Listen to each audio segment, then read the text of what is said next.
사사기 2장 11절에서 13절까지의 말씀 우리 다 함께 봉독하도록 하겠습니다. 이스라엘 자손이 야훼의 목전에 악을 행하여 바알들을 섬기며 애굽 땅에서 그들이 인도하여 내신 그들의 조상들의 하나님 야훼를 버리고 다른 신들 곧 그들의 주위에 있는 백성의 신들 따라 그들에게 절하며 야훼를 진노하게 하였으되 곧 그들이 야훼를 버리고 바알과 아스다롯을 섬겼으므로. 아멘. 오늘 저는 사사기 2장 11절에서 13절까지의 말씀을 근거로요, 하나님만이 우리의 왕이십니다 라는 제목으로 함께 은혜를 나누고자 합니다. 말씀 제목 한번 따라해 보실까요? 하나님만이 우리의 왕이십니다. 오늘은 사사기에 대해 사사기의 본문을 가지고 함께 은혜를 나누고자 합니다. 사실 코로나 상황이 이렇게 4단계까지 되지 않았다고 한다면 오늘부터 히브리서 1장에 들어갔을 거예요.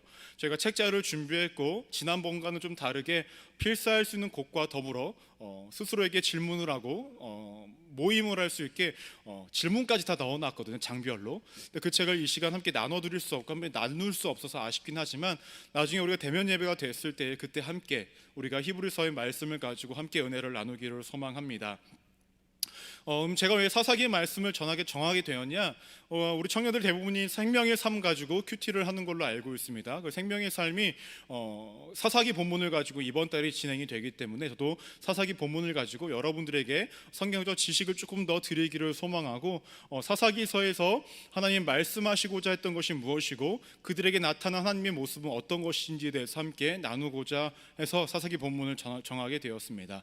좋은 것인지 나쁜 것인지 모르겠지만 제가 설교를 준비할 때에 특별히 우리 청년들을 위해서 설교를 준비할 때에 한 가지 포인트를 두는 것이 있습니다. 그것이 무엇이냐면요, 성경적 지식을 조금 드리고자 하는 것이 있어요. 왜냐하면 우리가 말씀을 묵상하고 읽고 나아갈 때에 물론 내가 문자적으로 읽은 것들에 대해서 은혜를 받고 내가 깨닫고 그래서 삶으로 살아내는 것도 너무나 중요하지만 때로는 우리 그 말씀의 본질적인 의미와 배경적인 지식들을 가지고 더 깊게 하나님을 알아감으로써 더욱더 깊게 묵상할 수 있는 것이 보다 더 큰 은혜가 아닐까라는 것이 제 마음이기 때문에 항상 그런 방향으로 설교를 준비합니다.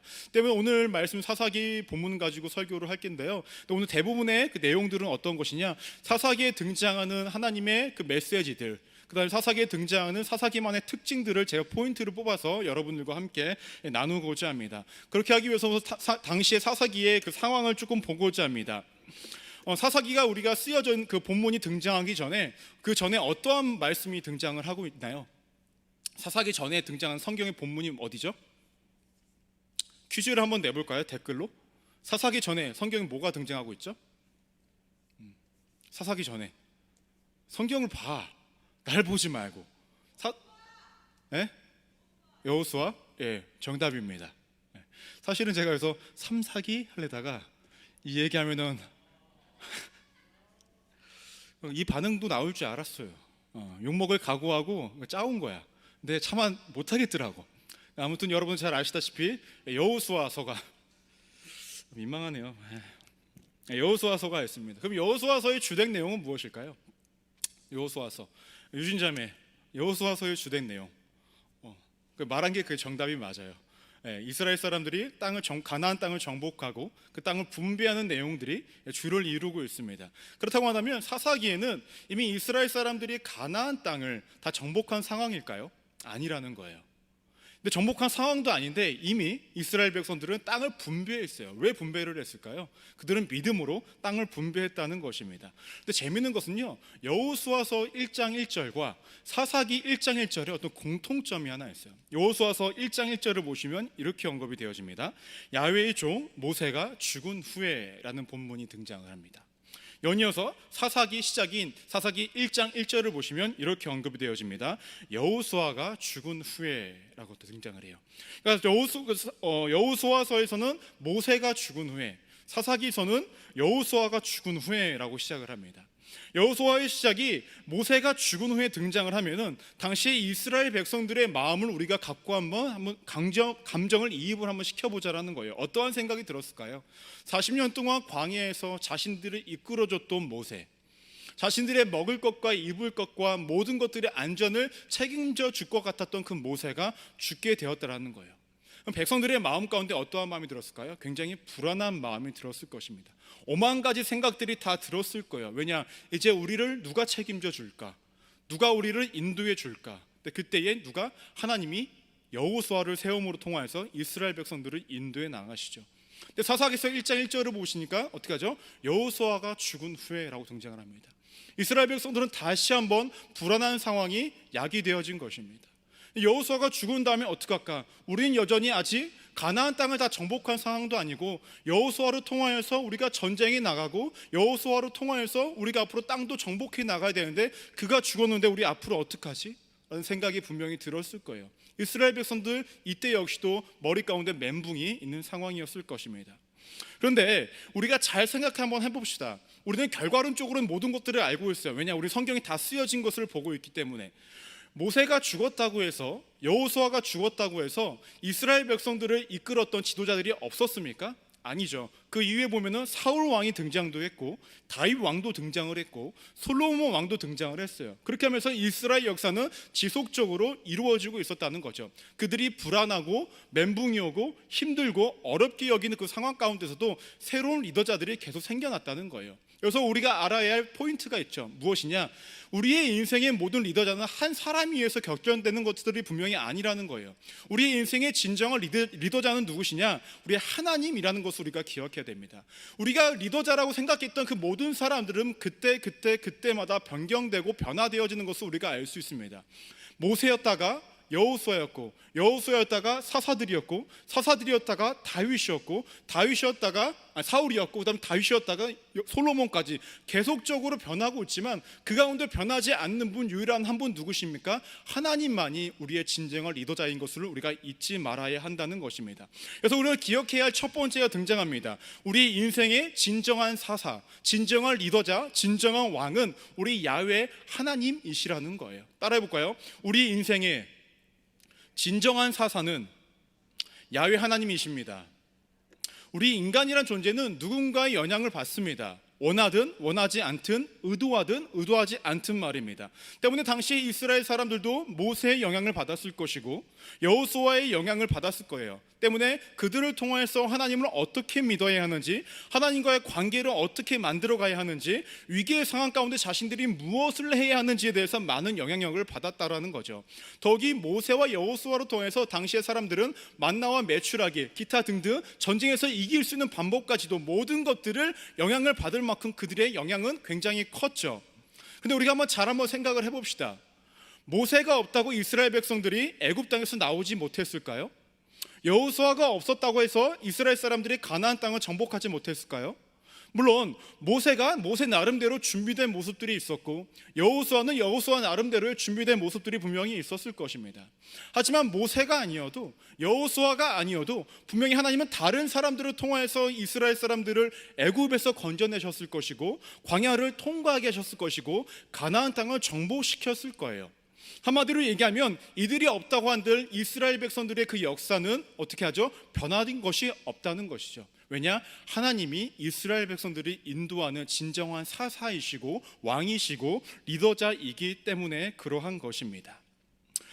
우리가 한 가지 기억해야 할 것이 있습니다. 그것은 무엇이냐면은 우리가 살아가면서 누군가의 영향력을 받았을 때에, 누군가의 영향력을 받으면서 살아갔을 때에 그 영향력마저도 우리가 누구를 통해서? 하나님으로 통해서 우리가 받고 있다라는 거예요.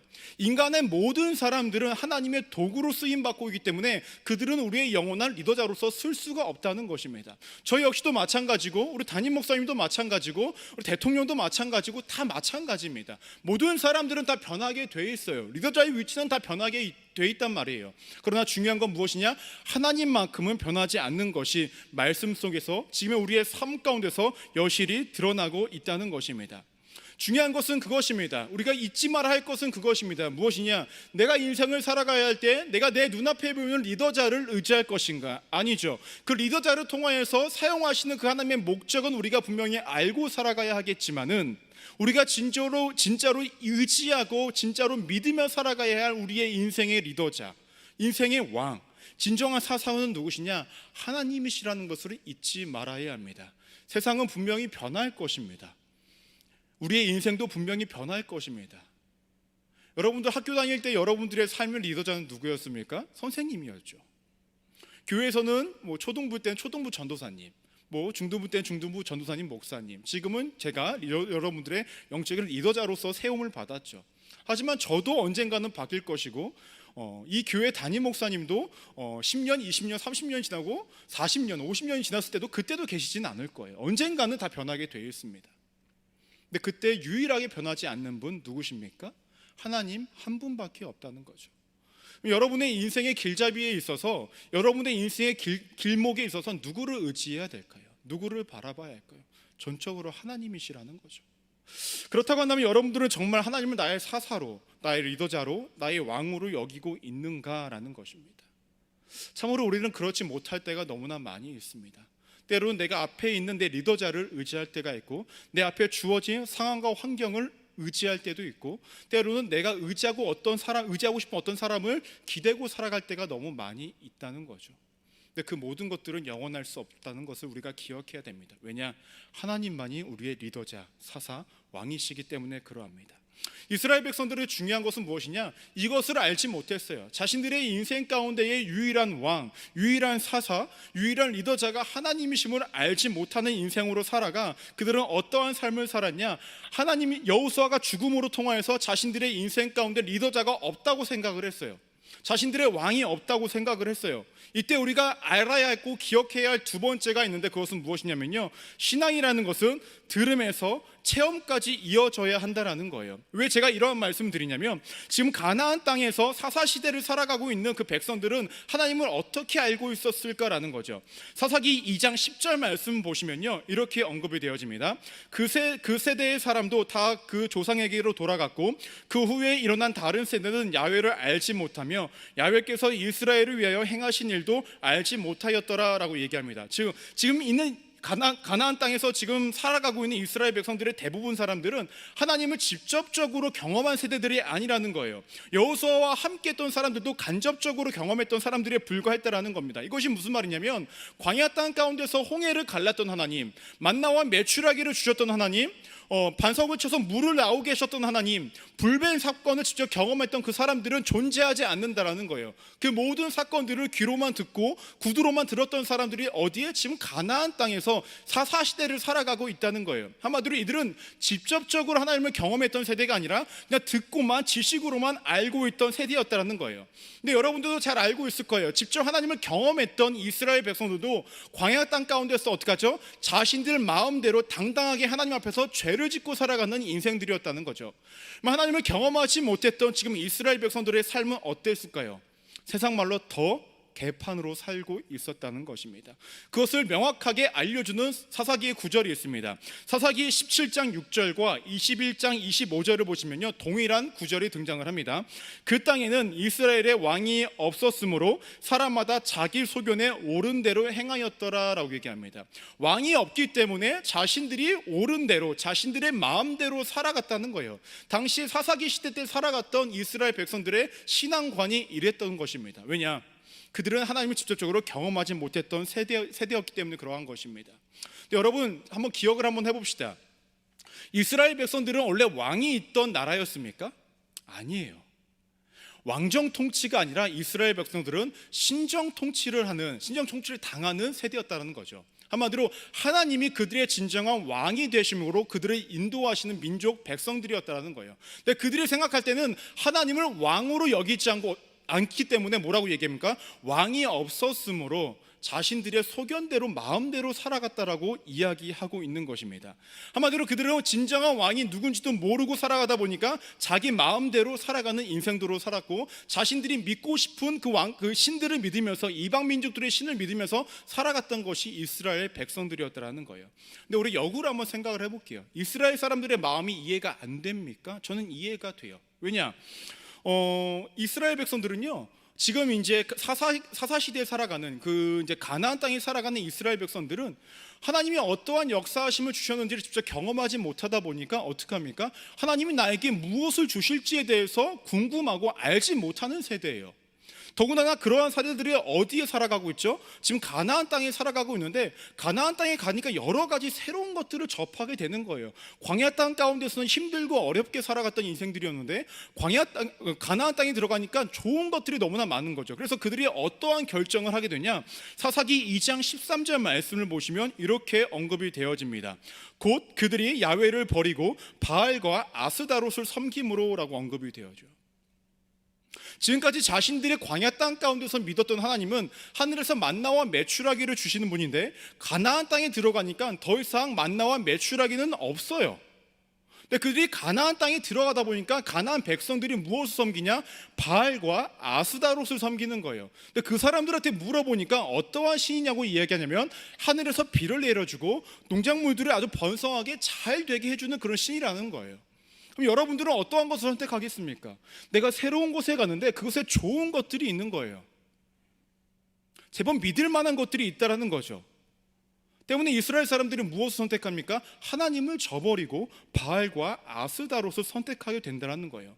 더군다나 하나님께서 명령하신 것이 있습니다. 무엇이냐? 가나안 땅에 너네가 들어가게 될 경우에는 거기에 사람들은 남김없이 다 죽여라라고 얘기합니다. 근데 이스라엘 백성들이 전쟁을 하면서 가나안 민족들을 다 죽이지 않아요. 왜?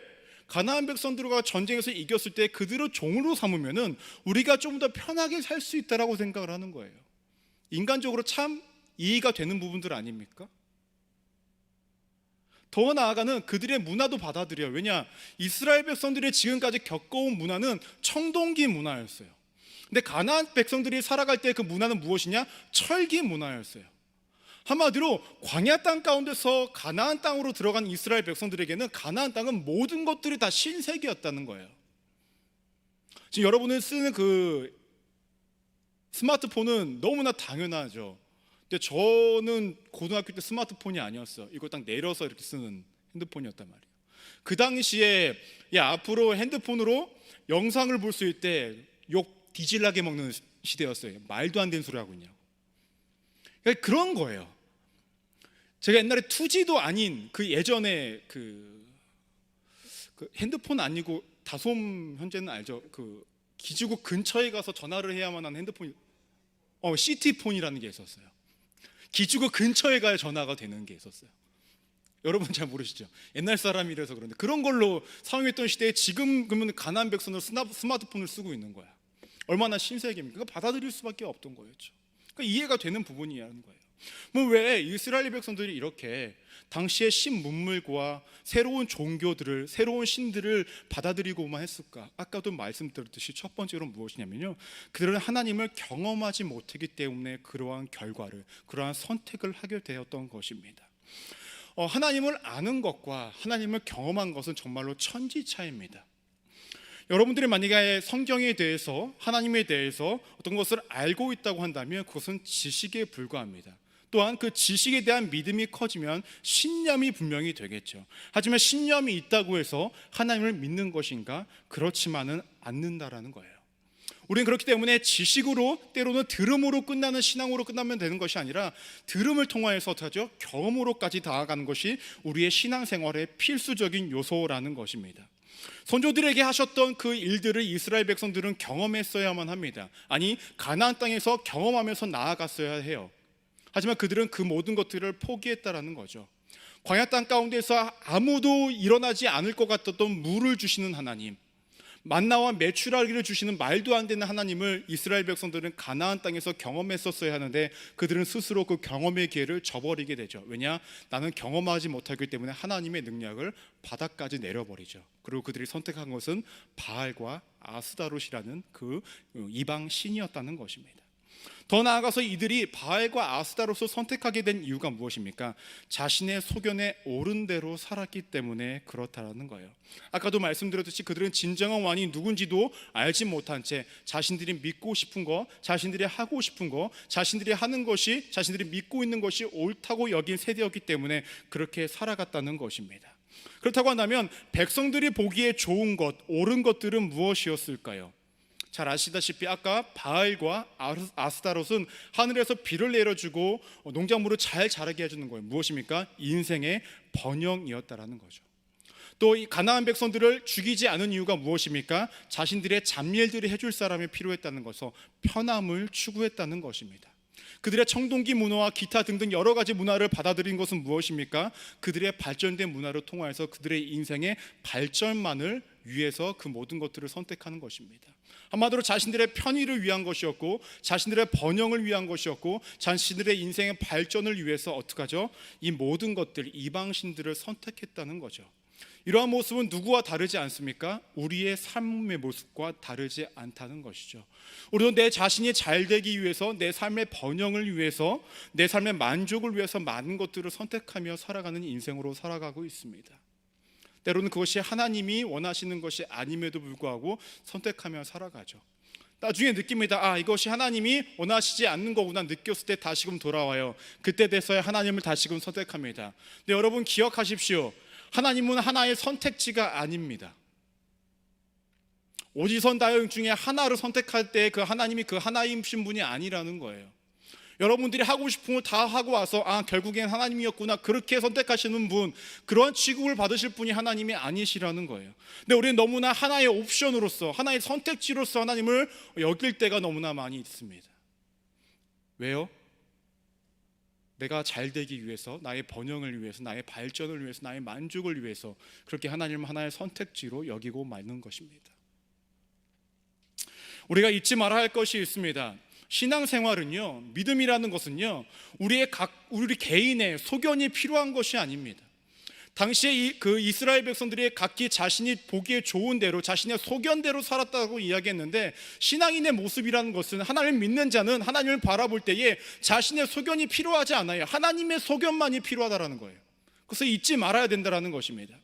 세상에서 절대적으로 우리가 바뀌지 않는 것들, 우리가 소견이 필요하지 않은 부분들이 분명히 있어요. 제가 얼마 전에 뉴스 기사를 봤는데 물속에서 사람이 숨을 참는데 24분이 있을 수 있대요. 장난 아니죠. 프리다이빙 하는 사람인데 된대요. 근데 24분이 있는다 해도 30분은 못 있는 거잖아요. 그럼 물속에서 30분 동안 잠수하면 죽는 거예요. 여기에 대해서 다른 소견을 달 사람이 있습니까? 없어요. 숨을 참고 이 자리에서 우리가 10분 이상 있는다, 살 수 있다, 있습니까? 없어요. 10분 이상 숨을 안 쉬면 다 죽어요. 이거에 대해서 다른 소견을 낼 수 있는 사람이 있나요? 없어요. 물을 마시지 않고 한 달 이상 살아갈 수 있습니까? 다 죽어요. 여기서 다른 소견을 낼 수 있는 사람이 있습니까? 없어요. 신앙도 마찬가지예요.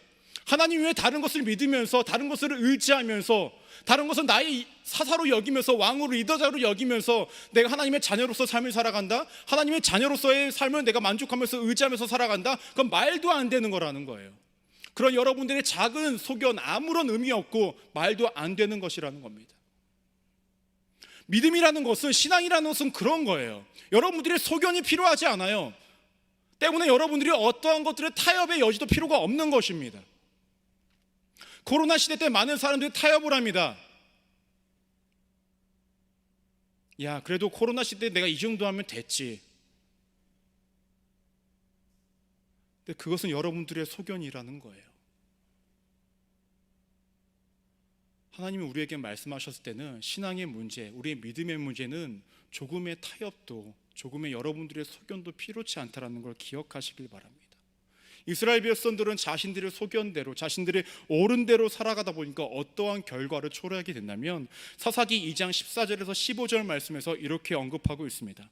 야훼께서 이스라엘에게 진노하사 노력하는 자의 손에 넘겨주사 그들이 노력을 당하게 하시며, 또 주위에 있는 모든 대적의 손에 팔아 넘기심에 그들이 다시는 대적을 당하지 못하였으며, 그들이 어디로 가든지 야훼의 손이 그들에게 재앙을 내리리니 곧 야훼께서 말씀하신 것과 같이 야훼께서 그들에게 맹세하신 것과 같아서 그들이 괴로움이 심하더라 라고 말씀하고 있습니다. 한마디로 이스라엘 백성들이 하나님을 버리니 하나님께서도 이스라엘 백성들을 버렸다라는 거예요. 그래서 우리가 기억해야 할 세 번째가 있습니다. 그것은 무엇이냐면은, 하나님은 심판 후 훈련은 목적으로 사용하신다라는 거예요. 따라해 볼까요? 하나님은 심판을 훈련의 목적으로 사용하신다. 사사기에서 지속되는 말씀이 있습니다. 지속되는 신학이 있는데요, 그것이 무엇이냐면요, 인과응보 신학이에요. 그건 무엇이냐, 죄를 지으면 그것에 걸맞는 심판을 받는 것이고, 너네가 하나님 보시기에 잘한 것이 있으면 하나님 그에 맞게 상을 주신다라는 거예요.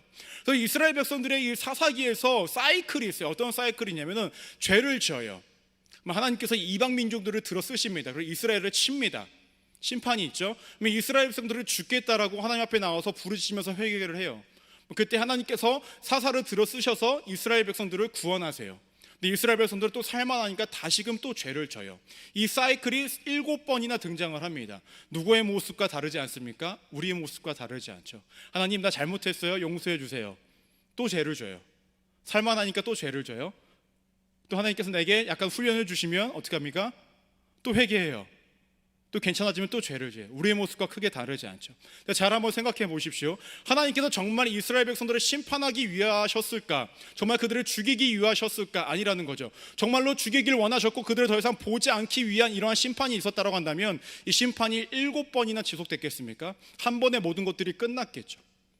하나님께서 7번이나 지속하고 계십니다. 여러분이 여전히 지금까지 살아가고 계시다는 것은 무엇입니까? 하나님이 여러분들을 정말로 죽이기 위해서 심판하고 있는 것은 아니라는 거예요. 그렇다고 한다면 이 심판의 목적은 무엇입니까? 우리를 훈련시키기 위함이라는 것입니다. 이러한 모습 우리의 삶 속에서도 동일하게 적용이 되어집니다. 하나님은 우리가 하나님과 올바른 관계를 맺기 원하십니다. 하지만 우리가 그러한 삶을 살아가지 못할 때에 하나님 분명히 심판이란 이름으로 우리를 훈련하고 계시다라는 거예요. 어떠한 모습이든 어떠한 형태로든 말입니다. 제가 요즘에 우리 도쿄에서 올림픽을 하고 있죠. 자주들 보시나요? 어떤 인스타나 이런 데 보니까 외국에서 이제 서양 국가에서 했을 때는 밤을 새서 보느라고 일을 못했는데 요즘엔 낮에 해서 그걸 보느라고 일을 못한다라고 이야기들을 하더라고요. 어찌됐든 우리가 그 모든 것들을 다 우리가 볼 수 없기 때문에 제가 유튜브로 가끔 이렇게 하이라이트를 보다가 이렇게 어떠한 영상을 보게 됐냐면 우리나라 국가대표 선수들이 이제 도쿄로 가기 전에 훈련하는 모습을 보게 됐어요. 근데 너무나 힘들게, 세상 말로 너무나 빡세게 훈련을 하더라고요. 레슬링 선수 같은 경우는 아침에 기본 운동이 일어나자마자 몸 풀고 어깨에다 사람을 하나 짊어지고 계단을 뛰어 올라가는 거예요. 그게 웜업이에요. 장난이 아니죠. 이제 선수들에게 가서 이제 기자가 물어봐요. 어떠세요? 지금 물어보니까 뭐해? 있죠. 근데 그 선수가 이렇게 이야기하더라고요. 방송용을 원하세요? 진짜를 원하세요? 방송용이요라고 물어보니까 뭐 할만합니다라고 얘기하고, 진짜는 어떠세요? 그러니까 지옥 같습니다라고 이야기를 해요. 분명히 우리나라 국가대표 선수들은 금메달을 따기 위해 그렇게 열심히 훈련을 하고 있는 거예요. 자신의 목적과 자신의 어떤 성취를 이루기 위해서 열심히 하고 있는데 그것을 뭐라고 얘기하냐면 지옥 같다라고 얘기해요. 분명히 훈련을 받는 건데 지옥 같다라고 이야기하는 것이죠. 하나님도 마찬가지입니다. 때로는 하나님께서 우리에게 주시는 심판이 너무나 힘겹고 어렵게 느껴질 때가 분명히 있어요. 근데 하나님께서는 여러분들을 죽이기 위해서, 정말 여러분들을 심판에서 내치기 위한 어떤 심판은 존재하지 않습니다. 여러분들을 훈련시키기 위해서, 여러분들이 정말로 영적으로 건강해지고 영적으로 단단해지게 만들기 위해서 하나님께서는 심판이라는 이름으로 훈련을 주신다라는 것이죠. 이스라엘 사람들에게도 그러한 과정 중에 있었고 그들도 그러한 훈련을 받고 있었다는 것입니다. 우리의 삶도 마찬가지라는 거예요. 오늘 말씀을 좀 정리해 보고자 합니다. 우리의 인생의 진정한 왕이시고 사사이시고 우리 리더자이신 분은 하나님이십니다. 그러나 우리가 만약에 하나님을 정말로 들음에서 끝나고 지식적으로 알므로 끝난다고 한다면 우리는 하나님을 온전히 믿을 수가 없다는 거죠. 때문에 우리 하나님을 경험하는 것이 너무나 필요합니다. 인격적인 하나님, 내 삶 속에 역사하신 하나님, 성경에서 이루어졌던 믿음의 선조들에게 보셨던 그 하나님이 나에게 와 주시기를, 내가 경험하기를 간절히 기도하고 사모함으로 나아가야 합니다. 왜냐? 우리가 유치원 때 여러분들이 배운 것을 기억하십니까? 아무도 기억 못해요. 하지만 유치원 때 여러분들이 경험했던 것들을 하나씩은 우리 마음 가운데 기억하고 생각나고 있다는 것이죠. 그만큼 경험이 중요하다는 것입니다. 더 나아가서 우리의 삶 가운데 개입하신 하나님은 우리를 옳은 길로 인도하시기 위해서 심판이라는 이름으로 우리를 훈련하실 수도 있다는 것을 잊지 말아야 한다는 것입니다. 여러분 기억하십시오. 세상의 많은 것들은 변하고 우리의 삶의 환경과 모든 것들은 변합니다. 하지만 유일하게 변하지 않으신 그 하나님만이 우리의 삶의 진정한 사사이시고 리더자이시고 우리의 왕이시라는 것을 인증하고 살아간다고 한다면, 또 그분을 온전히 믿고 그분과의 관계를 유지하기 위해 우리가 발버둥치며 살아간다고 한다면 우리의 인생을 하나님께서 온전한 길로, 완벽한 길로, 완전한 길로 인도해 주신다라는 것입니다. 코로나 상황이라 많은 것들이 변화해지고 많은 것들이 새롭고 많은 것들이 새롭게 접해지는 것들이 분명히 있습니다. 하지만 그 모든 것들이 상황이 변한다 할지라도 지속적으로 말씀드렸듯이 하나님만은 변하지 않으시기에 전과 같이 우리가 하나님을 온전히 믿으며 그분을 의지하며 살아가시는 우리 믿음의 클레마 지체들 되기를 주님의 이름으로 축원합니다. 기도하시겠습니다. 하나님, 세상은 변하고 우리의 마음은 불안하여지고 누구를 의지해야 할지 누구를 바라봐야 할지도 헷갈리는 이 시대에 유일하게 변치 않으시고 변화하지 않으시는 우리 하나님, 그분이 우리의 인생의 왕이시고 사사이시고 리더자이심을 기억해 그분을 믿고 살아가는 우리네 인생이 되어지기를 소망합니다. 우리 청년들 어떠한 상황과 환경이 있을지라도 하나님을 경험함으로 통하여서 하나님을 의지하는 인생 되어지게 하여 주시고, 그렇게 주를 의지하는 인생으로 살아갈 때에 심판을 명목으로 한 훈련을 감당하며 나아가는 인생 살아갈 수 있도록 붙잡아 주옵소서. 하나님을 하나의 선택지로 여기지 않고 하나의 옵션으로 여기지 않고 유일한 분, 내 소견이 아닌 하나님의 소견으로만 믿고 살아가는 인생, 그렇게 살아갈 수 있도록 붙잡아 주옵소서. 언제나 우리의 왕이신 하나님을 찬양합니다. 언제나 우리의 왕이신 하나님을 바라봅니다. 언제나 우리의 왕이신 하나님을 의지합니다. 그렇게 인도하여 주옵소서. 함께 하시고 역사하실 하나님께 감사드리며 살아계신 예수 그리스도 이름으로 간절히 기도드립니다.